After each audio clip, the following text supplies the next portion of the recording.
자신을 세우는 기도. 아멘. 하나님께서 우리를 위해서 필요한 모든 일들, 그 모든 것들을 예수님을 통해서 다 행하셨습니다. 우리에게는 모든 사람들의 각자의 필요들이 있어요.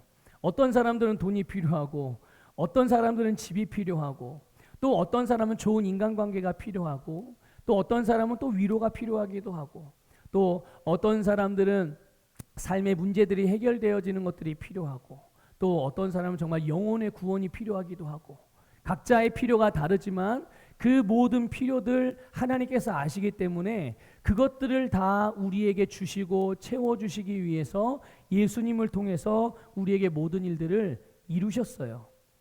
그러면 한마디로 우리 모든 사람, 우리를 포함해서 이 세상의 모든 사람에게 가장 필요한 걸 한마디로 말한다면 뭘까요? 그것은 구원입니다. 바로 구원이 모든 사람에게 필요한 거고요. 그래서 하나님은요, 예수님을 믿는 모든 사람들을 구원하셨습니다. 믿습니까? 지금도 예수님을 믿는 사람들은 지금도 구원받고 있어요. 영혼의 구원뿐만 아니라 모든 우리의 삶의 문제들로부터 구원받고 있는 역사들이 지금 현재도 일어나고 있고, 지금 말씀을 듣고 있는 여러분 안에서도 말씀을 듣고 있는 이 순간에 이루어지고 있음을 믿으시기를 축복합니다. 그래서 예수 그리스도를 믿는 사람, 예수 그리스도의 이름을 부르는 사람, 그 사람이 누구든지, 그 사람이 어떤 사람이든지, 그 사람이 어떤 상황에 있든지, 그 사람이 어떤 문제에 처해 있든지 그들은 모두 구원을 받을 수가 있어요. 어떻게 해요? 예수 그리스도를 믿는 자들. 이것이 바로 이 복음의 능력인 줄 믿습니다. 그래서 하나님께서 우리를 위해서, 우리의 구원을 위해서 행하실 수 있는 모든 일들, 그것을 하나님은 행하셨어요. 그게 하나님의 몫이니까. 그게 하나님의 역할이에요. 하나님이 우리를 구원하시기 위해 행하시는 일들, 하나님만 하실 수 있는 일들이고 하나님의 책임이고 하나님의 역할이기 때문에 하나님은 그 모든 것들을 다 행하신 거죠. 아주 철저하고 정확하게. 그러므로 오늘 그리스도인들인 저와 여러분, 또 오늘 우리가 이곳에서 예배드리고 또 온라인을 통해서 우리 서부교회 성도인들 함께 예배를 드리고 있는데, 우리뿐만이 아니라 모든 그리스도인들에게 있어서 하나님께서 우리를 위해서 이루어 놓으신, 행하신 이 모든 일들, 구원의 은혜를 받는 것, 영생의 복을 누리는 것, 이것은 그리스도인들의 마땅한 삶이라는 것을 믿으시기를 축복합니다. 자, 한번 이렇게 고백해 볼게요. 나의 삶은 하나님의 복을 완전하게 누리는 것이 마땅하다. 이거 정말 믿으세요? 아멘. 이거 진짜 아멘 하셔야 됩니다. 이렇게 말하면 어떤 분들은 말은 그래 맞아 이렇게 해놓고 속으로는 그래도 나는 기도를 많이 안 했는데, 그래도 오늘 아침에 나 부부싸움 했는데, 그래도 아직 하나님께 해결받지 못한 죄가 있는데, 이런 마음이 우리의 어느 한 구석에 있을 수도 있어요. 그러나 여러분 기억하십시오. 주님께서 누구를 위해서 오셨는지. 의사가 누구에게 필요하죠? 환자에게 필요한 거예요. 아픈 사람에게. 만약 아픈 사람이 없으면 의사는 필요 없어요. 만일 이 세상의 모든 사람들이 다 완전하다면 주님이 오실 필요가 없죠. 예수님이 이 땅에 오실 필요가 없어요. 다 완전하니까. 하지만 예수님이 이 땅에 오신 이유는 모든 사람이 죄인이고 모든 사람이 문제가 있고, 그런데 그걸 스스로 해결할 수 없기 때문에 하나님께서 예수님을 통해서만 하실 수 있는 일이기에 오늘 그 주님이 우리에게 오신 줄 믿으시기를 축복합니다. 그러니 내게 어떤 허물이 있고 어떤 연약함이 있고 심지어 어떤 죄가 있다 할지라도 그것 때문에 주님 앞에 나가지 못하는 일이 없으셔야 해요. 이미 하나님은 예수님을 통해서 우리가 주님을 믿는 모든 자들이 하나님의 보좌 앞에, 주님 앞에 담대하게 나아갈 수 있는 구원을 주셨음을 믿으시기를 주님의 이름으로 축복합니다.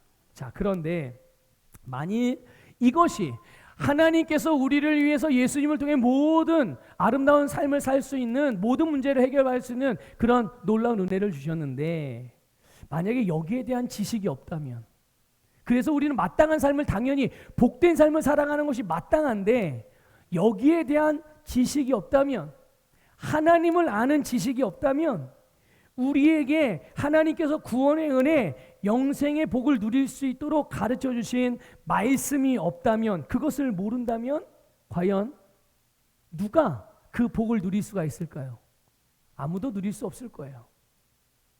하나님께서 우리를 위해서 행하신 일들에 대하여 모른다면, 여러분, 하나님의 백성, 하나님의 자녀임에도 불구하고, 거듭났음에도 불구하고, 그래서 주님의 능력을 가지고 있으면서도 불구하고, 자, 여러분 한번 확인해 볼게요. 늘 확인해야 됩니다. 우리 믿음을 점검해야 되니까. 모든 그리스도인들은 예수님을 믿고 거듭난 자들이 그리스도인이에요. 그러니까 제가 말하는, 오늘 안산서북의 김원하 목사가 말하는 성도, 그리스도인, 하나님의 자녀는 분명히 예수님을 믿고 거듭난 자들만 말하는 거지, 거듭나지도 않았는데 교회만 다니는 사람을 그리스도인이라고 말하는 게 아닙니다. 제가 말하는 사람은 진짜 그리스도인을 말하는 거예요. 자, 그리스도인이라면 그들 안에 하나님의 생명을 가지고 있나요?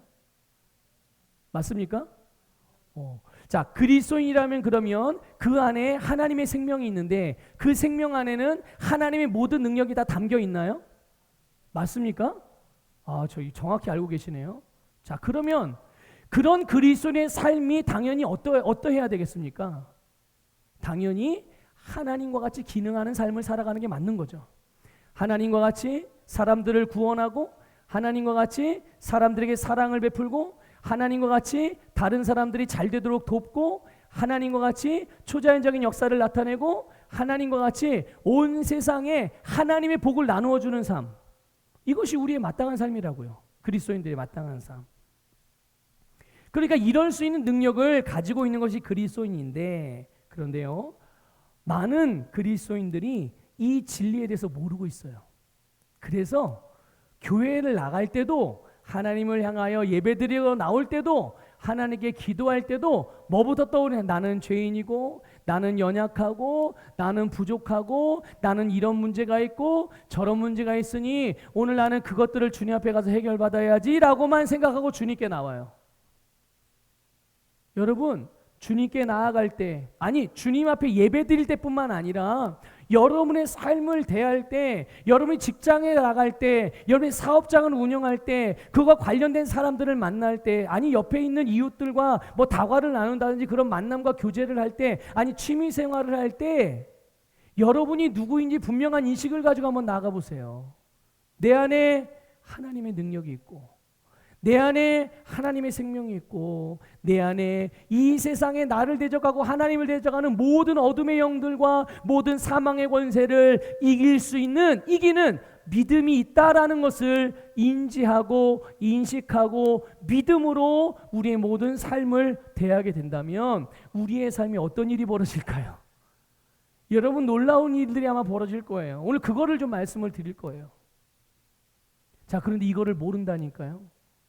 하나님의 자녀들이, 그리스도인들이 자기가 누구이고 어떤 존재이고 무엇을 가지고 있는지를 몰라서 주님 앞에 나갈 때, 삶을 살아갈 때 아주 너무나도 무기력하고 너무나도 연약한 모습으로 살아간다는 것을 우리는 많이 보게 됩니다.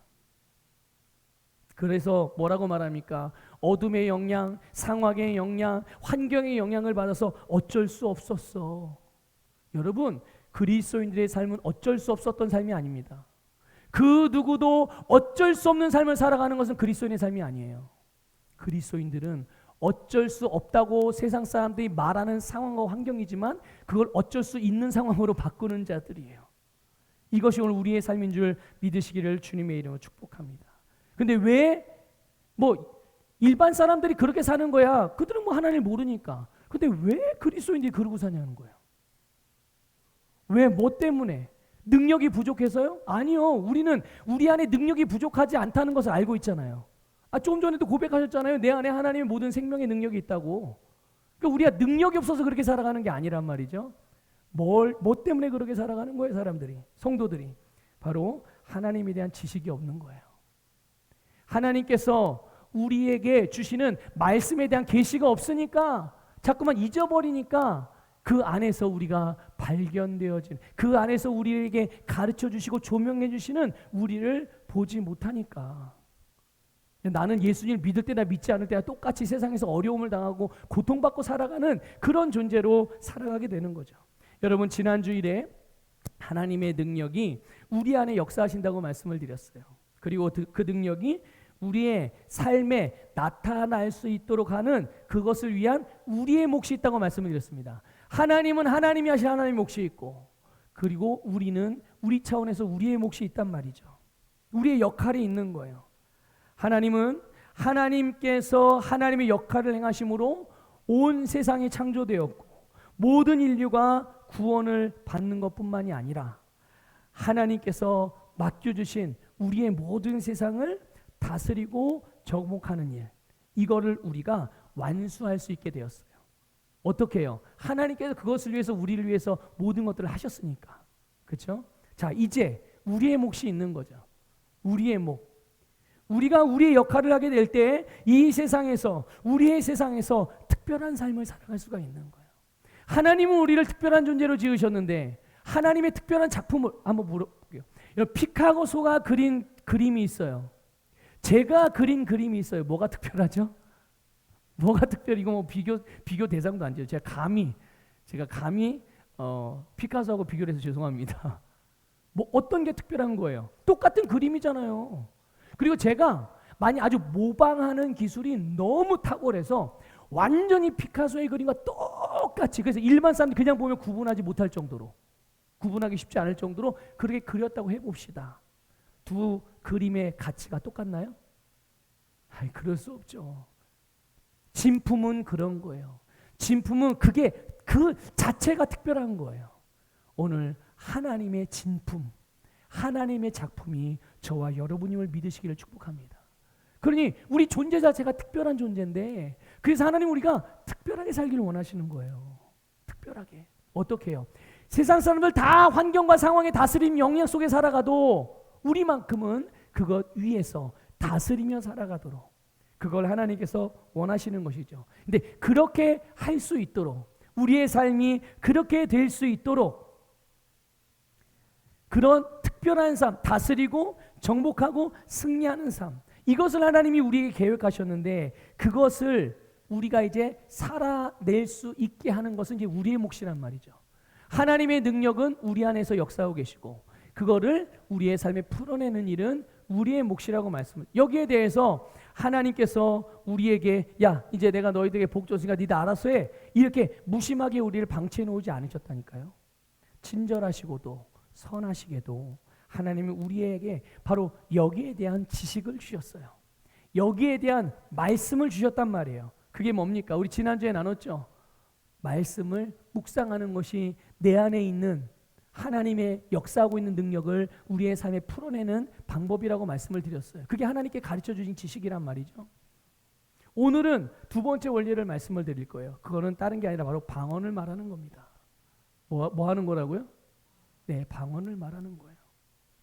여러분, 오늘 본문 말씀, 사실 고린도전서 이 14장 말씀 전체는 방언과 예언에 대한 말씀이거든요. 그런데 오늘은 방언에 대해서 말씀을 드릴 거예요. 예.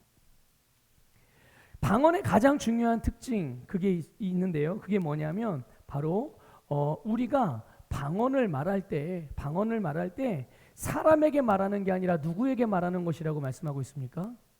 네, 하나님께 말하는 것이라고 말씀하고 있어요.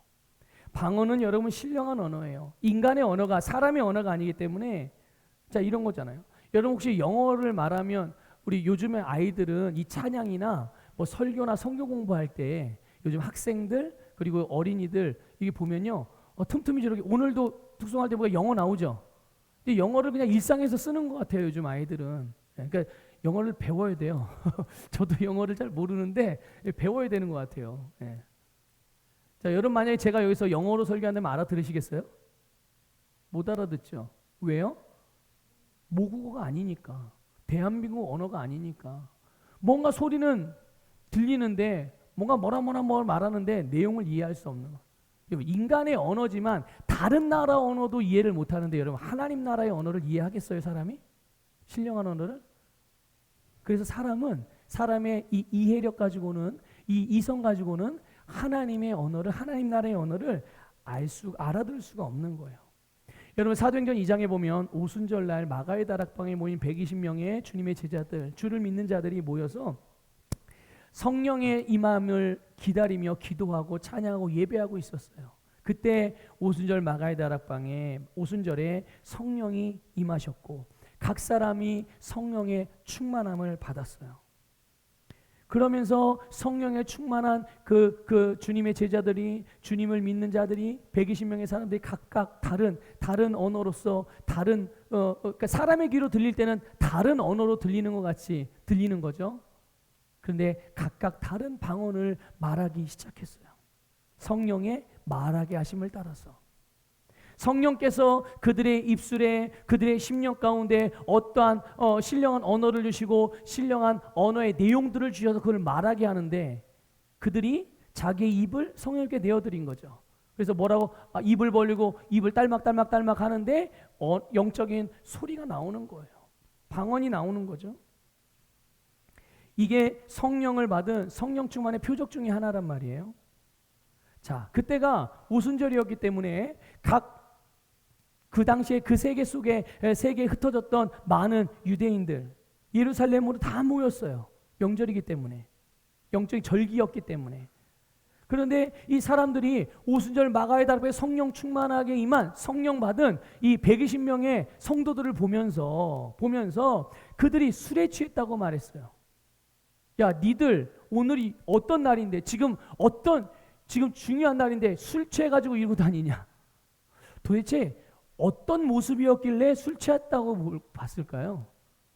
그냥 이런 것 같아요.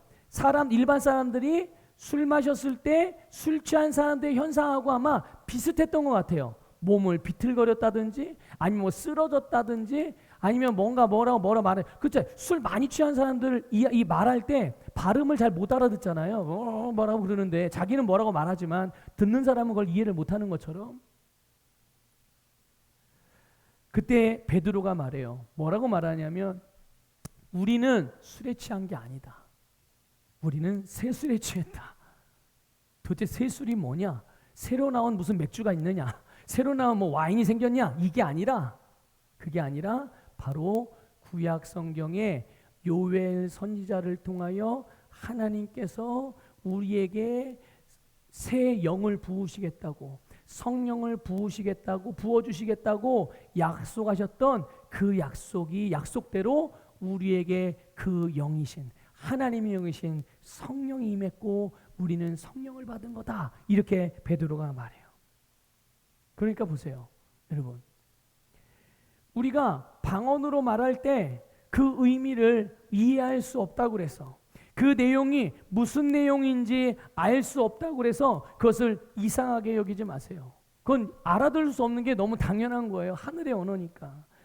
여러분, 하나님께서 왜 하늘의 언어를 주셨을까요? 뭐 여러 가지가 이유가 있겠죠. 근데 이거는 성경에 나온 것은 아니기 때문에 그냥 제가 깨달은 대로 말씀을 드리면 여러분, 인간의 언어로는 하나님과 교제할 수가 없어요.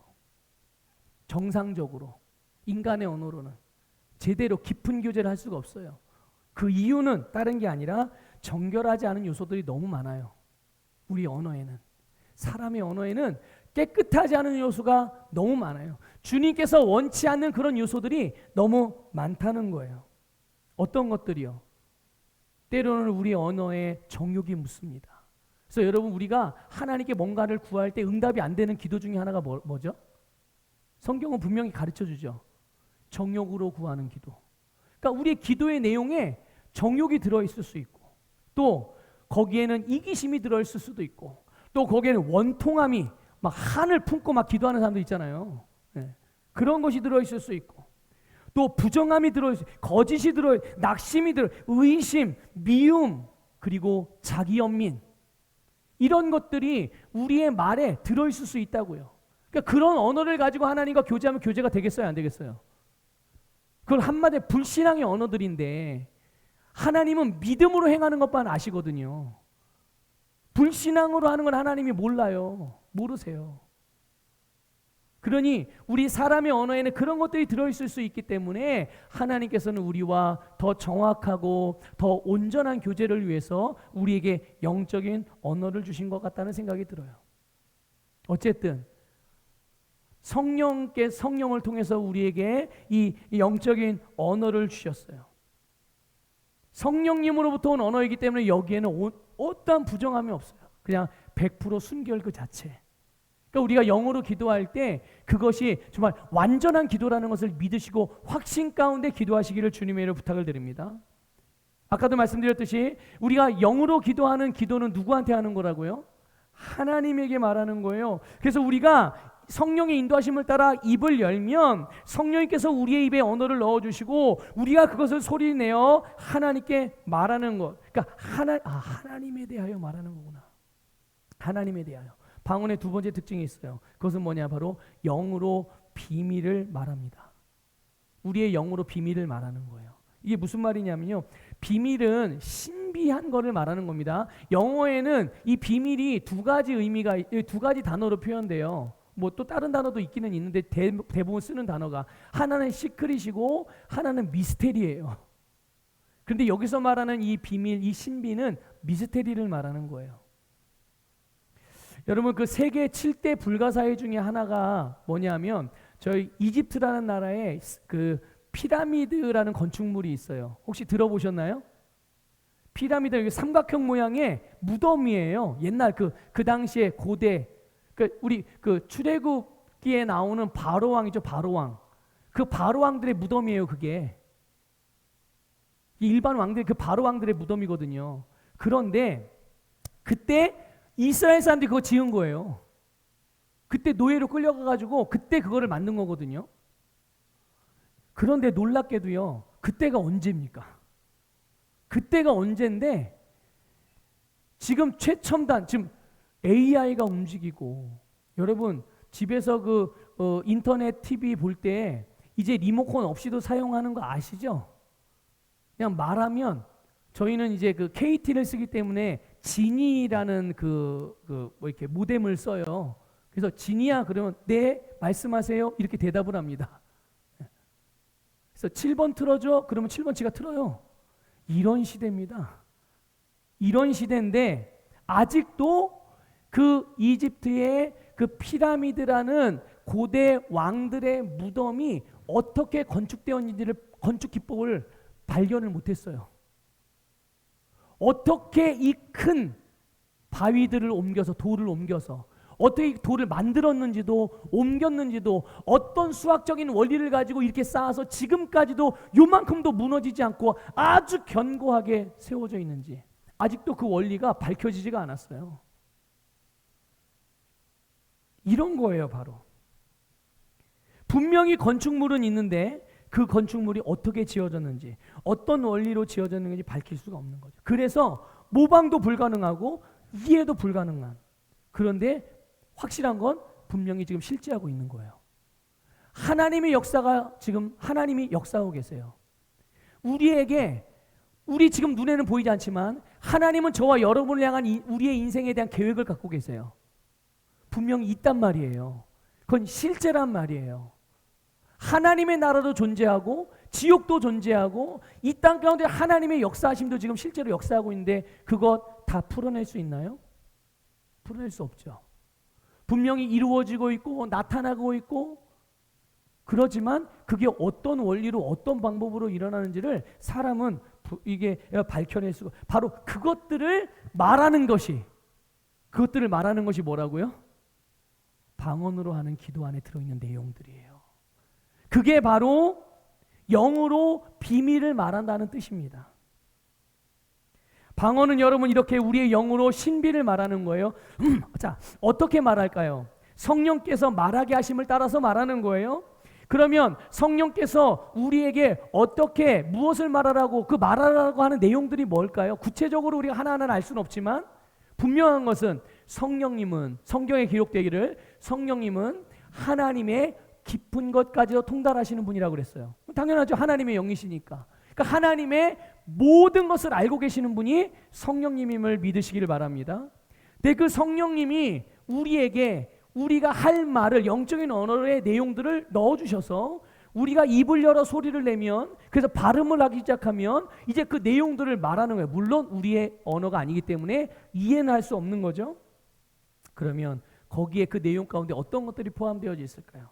어쩔 때는 거기에 하나님의 뜻이 들어있을 것이고, 어쩔 때는 거기에 하나님이 지금 행하시고 있는 일들에 대한 내용들이 들어있을 것이고, 또 우리의 삶에 대한 내용도 들어있을 것이고, 우리의 미래에 대해서도 들어있을 것이고, 우리의 자녀들에 대한 내용도 들어있을 것이고, 우리 교회에 대한, 또 우리의 사역에 대해, 이 나라와 민족에 대한, 온 세계에 대한, 그리고 이 세상의 일들뿐만 아니라 하나님 나라에서 지금 이루어지고 있고 하나님 나라의 것들이 이 땅에서 이루어지려고 하는 그런 일들까지도 여기에 대해서 성령님께서 우리의 거듭난영을 통해서 말하게 하시는 거예요.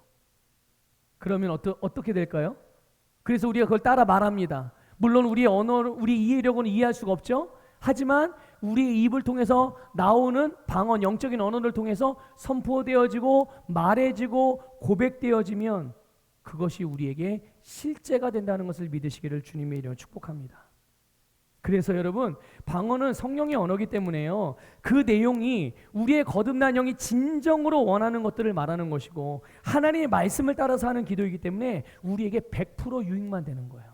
잘못된 기도가 아니에요. 그러니까 단 0.1%도 잘못된 기도가 없는 정말 완전한 기도가 방언 기도라는 것을 믿으시기를 주님의 이름으로 축복합니다.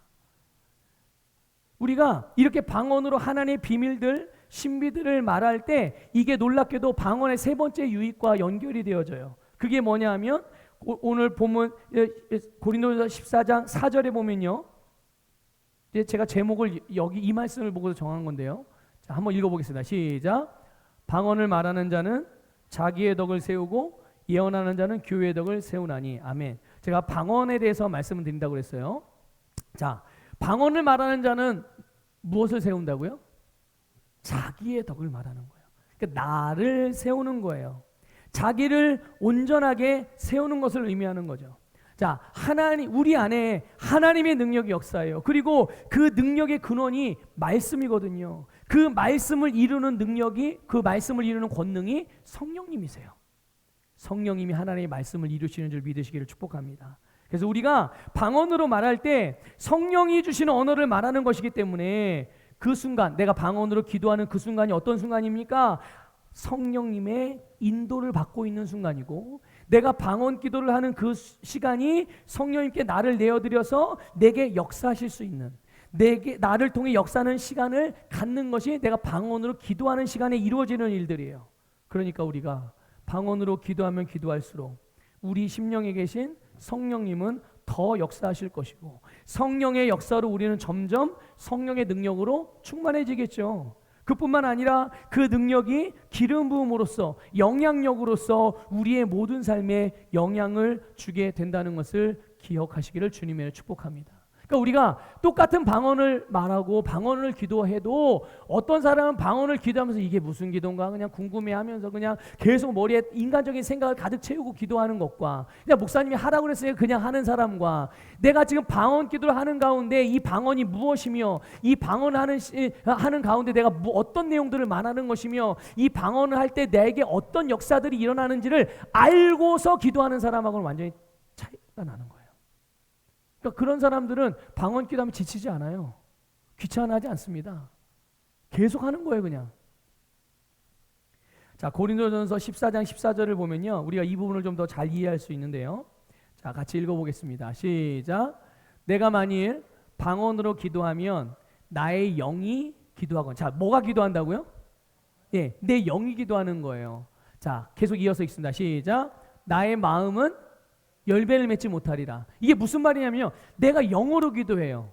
영어로 기도하니까, 방언들이 내 영의 기도니까, 이 말은 우리의 영이 활성화된다는 거거든요. 우리의 영이 지금 하나님 성령님께서 인도해 주시는 것들에 대해서 반응하고 있는 거니까. 그런데 방언은 이성이나 또 우리의 생각의 영역에서 나오는 말이 아니에요. 그러니까 이성, 우리의 마음에서 이해를 하지 못하는 것이기 때문에 저렇게 나의 마음은 열매를 맺지 못한다고 말하는 거예요. 이해를 못한다는 얘기를 저렇게 표현한 것입니다. 그러니까 방언을 말할 때 우리를 통해서 성령님이 역사하시게 하는 거예요. 그래서 여러분, 아마 여러분들 다 경험이 있으실 거예요.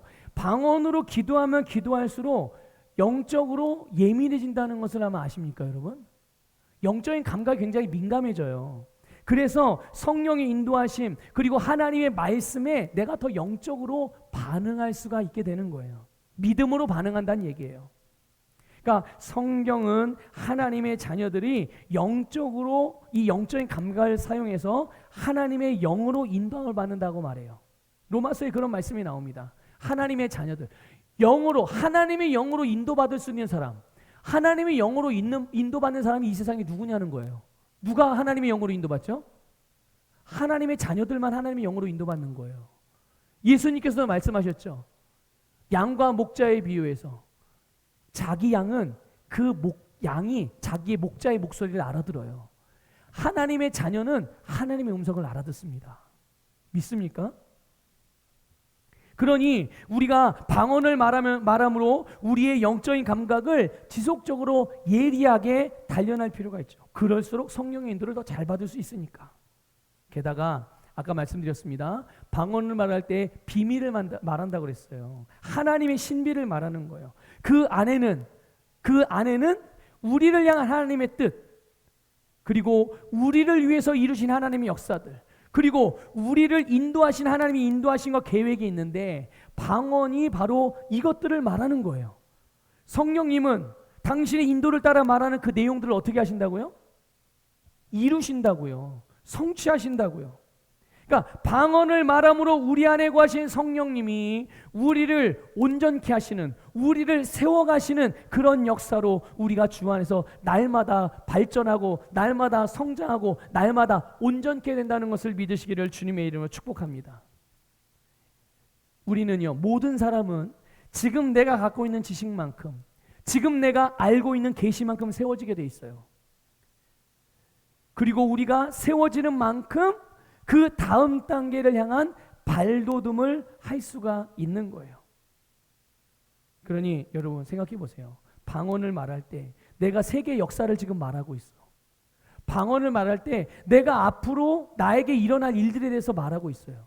내가 기도를 지금 방언을 계속 기도하는 가운데 하나님 나라에서 지금 일어나고 있는 일들과 그 일들이 땅에서 어떻게 이루어질 것에 대해서 지금 말하고 있어요.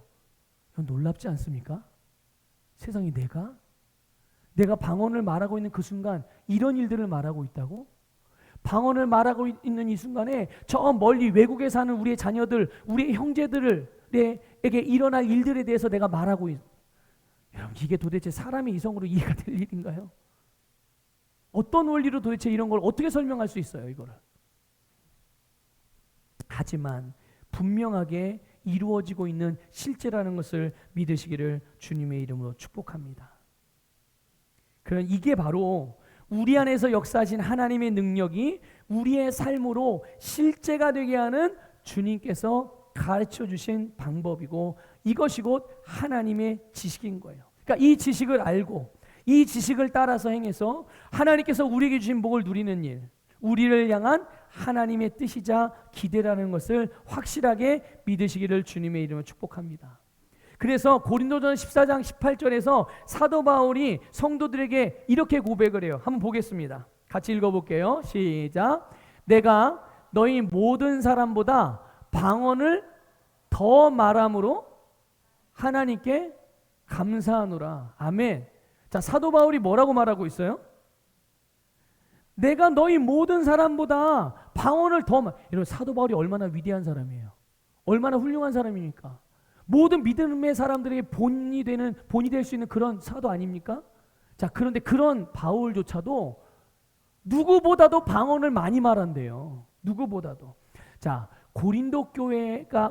이건 이제 고린도전서에 나오는 이야기니까 고린도 교회의 성도들, 고린도 교회의 특징이 몇 가지가 있는데요. 그 중에 하나가 고린도 교회가 영적인 놀라운 신비한 일들이 굉장히 많이 일어나는 교회예요.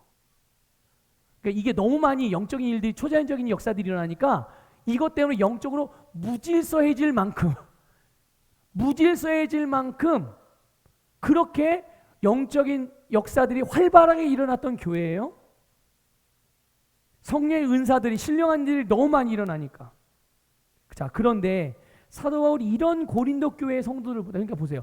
고린도 교회 성도들이 이런 영적인 일들이 많이 일어나니까, 영적 은사들도 많이 나타나고, 그러니까 방언의 은사를 따라서 방언을 말했겠어요, 안 했겠어요? 얼마나 많이 방언 기도를 했겠어요, 고린도 교회 성도들이. 그럼에도 불구하고 사도 바울은 뭐라고 말해요? 그런 너희들보다 내가 더 많이 방언으로 말해. 이거를 말하고 있는 거예요. 왜 그럴까요?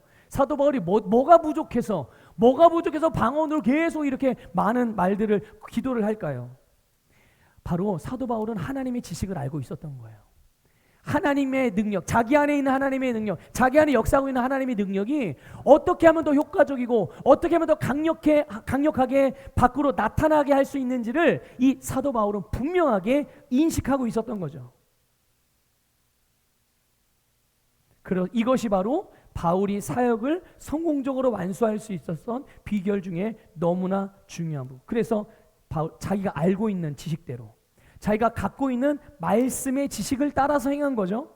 그 결과 우리가 알고 있는 바울, 초대교회의 가장 훌륭한 사도이자 모든 믿음의 후배들이 본받고자 하는 좋은 모델로서의 바울이 된 줄 깨달으시길 바랍니다.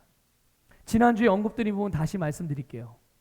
왜 믿음의 사람들이, 그리스도인들이 그들 안에 하나님의 능력이 역사하고 있음에도 불구하고 그들의 실제적인 삶에서 그 능력을 행하지 못하거나 누리지 못하고 힘들고 어려운 문제적인 삶을 살아가게 되는 것일까? 하나님의 지식이 없기 때문인 거예요. 하나님의 말씀이 없기 때문이고, 말씀을 모르기 때문이고, 말씀을 배우지 않았기 때문에 그런 거예요. 물론 누군가가 가르쳐주는 사람이 없으면 배울 수 없죠. 그래서 어떤 사람들은 누군가 가르쳐주지 않아서 이런 부분에 대한 말씀을 듣지 못해서 몰라서 그럴 수도 있고, 또 가르쳐 주었지만 스스로 배우지 않았기 때문일 수도 있는 거예요. 왜 배우지 않았을까요? 가르쳐 주는 사람이 분명히 있는데도, 목사님이 분명히 가르쳐 주는데도, 셀리더가 분명히 가르쳐 주는데도, 전도사님들이 분명히 가르쳐 주는데도 왜 배우지 않았을까요? 뭐 귀찮아서일 수도 있고, 또 뭐 게을러서일 수도 있고, 교만했을 수도 있겠죠. 본인은 그걸 다 알고 있다고 생각하니까. 근데 제가 늘 말씀드리죠. 내가 진짜 아는 것은 내 삶으로 살아내지는 것만 진짜 아는 거지, 그렇지 않은 것은 모르는 거예요. 그러니까 모르면서 안다고 착각하면 안 된다니까요. 그럼 굉장히 큰 유익을 놓치게 되는 거예요. 그게 뭘까요? 모르는데, 진짜는 모르는데 안다고 착각하는 사람들이 놓치는 아주 너무나도 불행한 것. 내가 모른다는 것을 스스로 알면 배울 수 있는 기회가 있을 때 내가 배우려고 합니다. 그런 마음을 가질 수가 있어요. 근데 모르는데도 본인이 안다고 착각을 하면, 내가 안다고 생각하기 때문에 내가 모르고 있는 부분에 대해서 뭔가가 이게 배울 수 있는 기회가 있을 때 그 길을 아예 차단해 버려요. 왜? 나는 아니까. 근데 삶으로 사라지질 않네. 그건 모르는 거라니까요. 그러니까 의외로 사람들이 하나님의 말씀인 성경을 많이 아는 것 같지만, 안다고 말하지만 실제로는 아는 게 별로 없어요. 얼마만큼이 진짜 아는 거라고요? 내가 살아내는 만큼만 그게 진짜 그 사람이 하나님의 말씀에 대해서 알고 있는 거예요. 그러니까 여러분, 내가 모르는 게 확실하면 배우시길 바랍니다. 배우는데 열을 내셔야 돼요. 힘 쓰셔야 돼요. 우리 지난주에 나눴던 말씀처럼. 그런데 대부분은 그렇게 말씀을 배우려고 하지 않는 그런 이유를 하나 말씀을 드리면, 사실 뭐 말씀보다 자기 생각이 더 크다고 생각하니까 그런 거예요. 내 생각이 더 중요해. 내 느낌이 더 중요해. 오늘 혹 그런 마음 때문에 말씀을 내가 배우려고 하지 않고자 했던 분들이 계시다면 오늘 그 마음을 돌이키길 바랍니다. 그게 회개예요. 기도하다 우는 게 회개가 아닙니다. 하나님 앞에 자기 연민에 빠져가지고 감정으로 호소하는 게 회개가 아니에요. 회개는 내가 잘못한 것을 알고 고백하고 거기에 돌이킬 때 그게 회개예요. 그게 진짜 회개입니다. 그래서 오늘 여러분, 하나님께서 우리에게 지난주에는 말씀을 묵상하는 것, 그리고 오늘은 방언을 말하는 것, 이것에 대해서 하나님께서 하나님의 지식을 알려주셨어요. 무엇을 위해서 필요한 지식일까요? 이게 물론 다른 것들도 다 적용이 되지만 특별히 우리 안에 능력으로 역사하신 하나님, 그 하나님의 능력이 내 실제적인 삶에 나타나고 풀어내질 수 있도록 하나님께서 우리의 몫으로 우리에게 알려주신 부분, 여러분 그 부분이 여러분의 삶에서 정말 원활하게 잘 이루어질 수 있기를 주님의 이름으로 축복합니다. 그래서 기도를 많이 해야 되잖아요. 우리가 기도는 하면 할수록 우리에게 유익이 되니까. 그런데 기도하시되 오늘 바울과 같이 그 누구보다 방언으로 기도하는 걸 많이 하세요. 그리고 방언으로 기도하실 때 집중하셔야 됩니다. 그러니까 방언으로 기도하면 이게 무슨 내용인지 기도를 이게 잘 이해가 안 되니까, 알아들을 수 없으니까 막 머릿속으로 온갖 잡생각들이 막 떠올라요. 기도하다가 방언으로 기도할 때 이게 내가 제대로 하고 있는 건가? 하나님이 듣는 건가? 이게 나는 자녀를 위해서 기도해야 되는 기도 내용이 필요한데, 나는 이 물질 문제를 해결받기 위한 기도가 필요한데, 내가 이 방언으로 기도하면서 내 다른 기도를 하다가 이 기도를 놓치면 어떡하지? 하여튼 별의별 생각이 다 들어요. 여러분 혹시 방언으로 기도할 그런 생각이 들면 예수 이름을 거절하시길 바랍니다. 그건 다 잡생각이에요. 그리고 초점을 맞추세요. 어떤 초점? 아까 말씀드렸죠. 하나님의 비밀을 말하는 거라고.